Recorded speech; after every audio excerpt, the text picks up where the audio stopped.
तुमच्या 3 अपेक्षा सांगा या माऊलीकडनं. माझी अपेक्षा मयुरीकडे हे आहे की ती खूप हे आहे, म्हणजे पर्टिक्युलर आहे. ही इथे असायला पाहिजे, इथे नसणार तर ती खूप रागवते. तर ती थोडंफार फ्लेक्सिबल व्हायला पाहिजे. हो ना, घर आहे, घरासारखं थोडंच फार व्हायला पाहिजे, नाही तर म्युझियम मध्ये राहिल्यासारखं वाटेल. ओके, बरोबर. काय मान्य आहे तुम्हाला? उद्यापासून कुठल्याही वस्तू कुठेही ठेवा, टॉवेल, काय प्रॉब्लेम नाही. हो, मान्य? अप्रूव्ह आहे का? लगेच टीव्हीवर सांगताय तुम्ही? हा, हो, टॉवेल कुठेही टाकायचं, प्रयत्न करीन. थोडं फ्लेक्सिबिलिटी, थोडंसं होणार. तिकडे न टाकता टॉवेल इकडे टाका.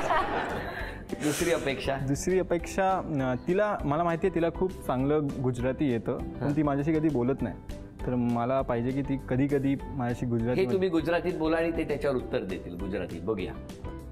મને મારી બીજી અપેક્ષા એક છે કે મયુરી મારી સાથે ગુજરાતીમાં વાત કરે. જ્યારે બી એને ટાઈમ મળે ત્યારે. मी वाद घालायचे ते गुजरातीत घालायचे असं. हां, चालेल. हो, चालेल. तुमचं काय म्हणणं याच्यावर उत्तर द्या. મને આવડે છે ગુજરાતી, એ જ મારી સાથે વાત નથી કરતા. આ મરાઠીમાં જ વાત કરે છે, બધું મરાઠી સિરિયલ જોવે છે, બધું મરાઠી જ એને ગમે છે. लावाल दुसरं तर होतील ना.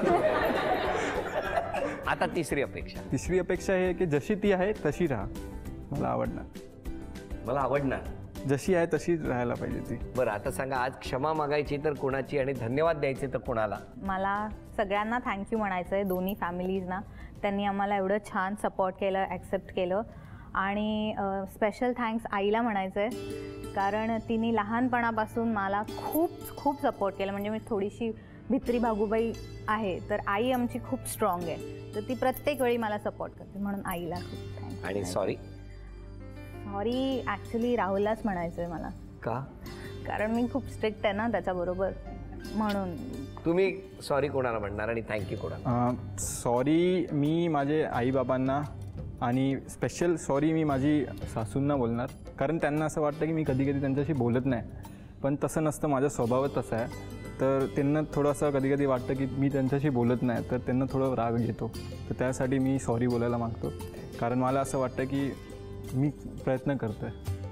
आणि थँक्यू पण मी माझ्या आईबाबांना आणि माझी सासू सासऱ्यांना बोलणार, कारण त्यांच्यामुळेच आता मी आणि मयुरी आहे, आणि त्यासाठी त्यांना थँक्यू. आणि बाकी सर्वांना ज्यांनी मला मदत केली इथपर्यंत आणायला.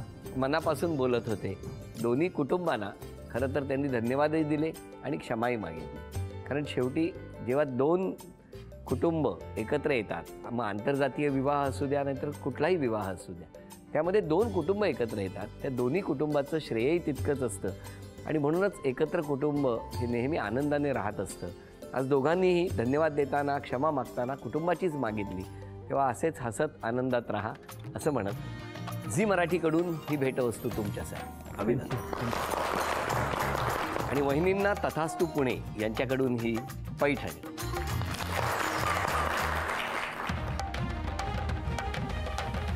अभिनंदन.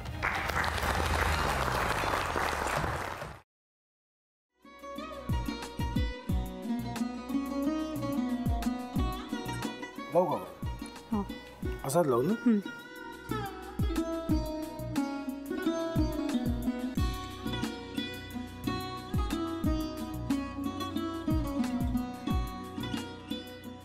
आता काय करायचंय? आता आपण ड्राय स्टफिंग दुसरं काय करणार आपण?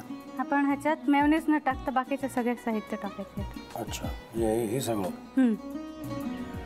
ऋतू, माझा तर विश्वासच बसत नाहीये. म्हणजे अगं बहिणी आमचं लग्न व्हावं म्हणून किती प्रयत्न करत होती, आणि ते सगळं करताना की शिवच्या आम्हाला माहिती पुरवते. नाही, मला नाही वाटत. गौरी खूप चांगली असतो म्हणून तुला सगळं जगत चांगलं दिसतं, पण शिव उगाच बोलला असेल का? त्याच्यावर विश्वास नाहीये का तुझा? शिववर पूर्ण विश्वास आहे मी तुम्हाला, पण तो आता हे जे काही करतोय ना, म्हणजे निशा बहिणी समोर त्या राधिका सोबत फिरण्याचं नाटक वगैरे, ते त्याचा काही उपयोग होणार नाहीये. अगं असं कसं म्हणतो?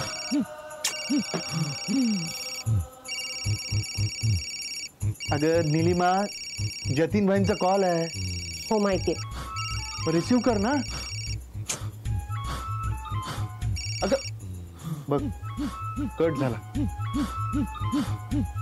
आता तू रिसीव केला नाहीस म्हणून ते मला करतील.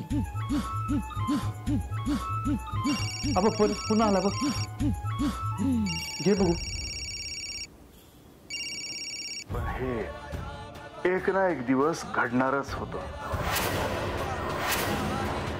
आता मला कळलं तुम्ही 2 दिवस झाले काय सांगत होता ते. बनू हे संकेत असतात आणि हे ठरवून येत नसतात. मी बाहेर तुमची वाट बघते.